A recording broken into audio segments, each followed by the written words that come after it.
Ouais, ben mes amis, le trip est vraiment commencé. Ça fait quoi, un petit 2 heures qu'on marche? Je sors de l'église principale. On est monté jusqu'au clocher, jusqu'au dôme en haut, à 75 mètres de hauteur, pour avoir une vue globale sur la ville. Il fait pas chaud, c'est frais, c'est sombre un peu, nuageux, mais en même temps, on veut pas se plaindre, parce que on est à Reykjavik, en Islande, et ça, c'est vraiment hot. Alors, la journée commence, mais je pense qu'on a quasiment fini pour ici. Après 2-3 heures, ben 2 heures, là, mais il nous en reste un peu à voir, la rue principale. Puis à part ça, je pense qu'on a fait le tour. Bon, fait que on retourne sa main et on part ça. Yamen!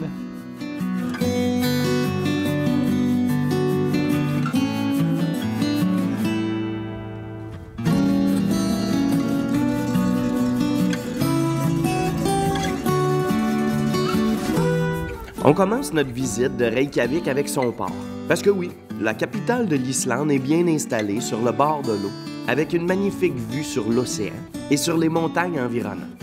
Bon, là disons que c'est pas mal tranquille, parce qu'on est arrivé au pays au milieu de la nuit et on a commencé notre visite en même temps que le lever du soleil. Alors on marche et on s'acclimate tranquillement pas vite à notre nouvel environnement, à ce nouveau pays qui sera notre terre d'accueil pour une dizaine de jours. Et puis, la meilleure façon de se mettre dans le beat, c'est de parcourir les rues de la ville, de respirer l'air pur et froid et de regarder tout autour de nous pour s'imprégner de ce nouveau pays.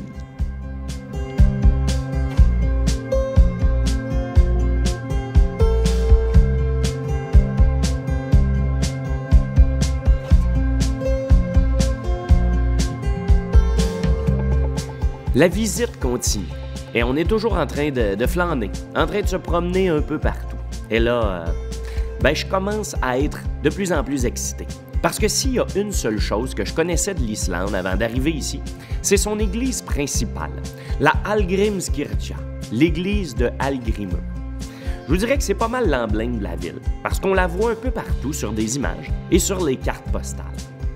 Elle n'est pas très vieille, parce qu'elle a été construite de 1945 à 1986. Haute de 75 mètres, elle a été le bâtiment le plus élevé de toute l'Islande jusqu'en 2008. Et ce qui est cool, c'est qu'elle ressemble à aucune église que j'ai déjà vue dans mes multiples voyages. Son architecture nous rappelle des orgues basaltiques, des formations volcaniques qu'on va voir tout au long de notre aventure en Islande. Mais elle a aussi été inspirée des montagnes et des glaciers islandais. En avant de l'église, on découvre une statue qui représente Éric le Rouge, personnage historique qui aurait atteint l'Amérique à partir de l'Islande autour de l'an 1000.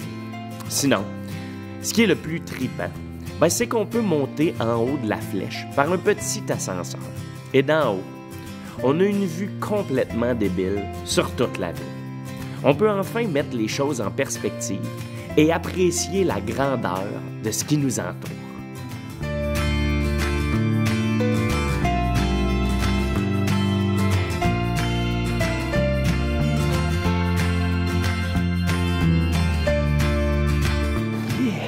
On est dans l'église principale de la ville, celle qu'on voit d'un peu partout.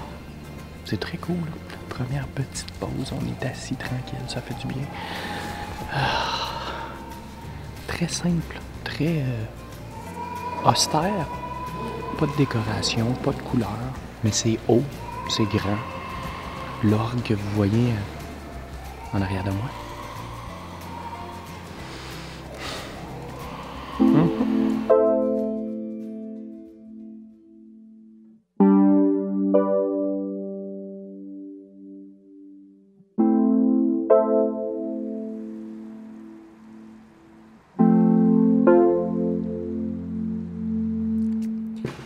Reykjavik est bien installé entre deux fjords, le long d'une baie, dans une zone qui compte de nombreuses sources chaudes.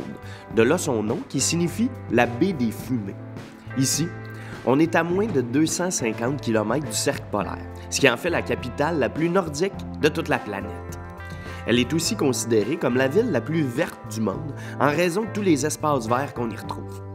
C'est la ville la plus peuplée du pays, avec environ 130 000 habitants. Et si on ratisse un peu plus large, l'agglomération regroupe 220 000 habitants, ce qui représente 2 tiers de la population de tout le pays.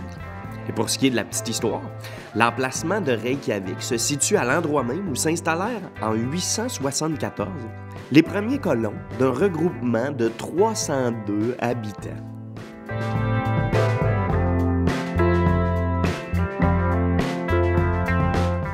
Ouais, mais je pense qu'on s'est déjà bien acclimaté à notre nouvel environnement. Il est presque temps de vraiment partir à l'aventure maintenant. On profite des derniers instants en ville et il faut en profiter parce que des villes, dans les prochains jours, on n'en verra pas beaucoup. Vraiment pas beaucoup. Mais en même temps, c'est pas grave parce que le but de notre visite, c'est pas de découvrir des villes, mais bien des paysages incomparables. Des glaciers, des montagnes, des volcans, des fjords. Et j'en passe, alors, c'est le temps. On part.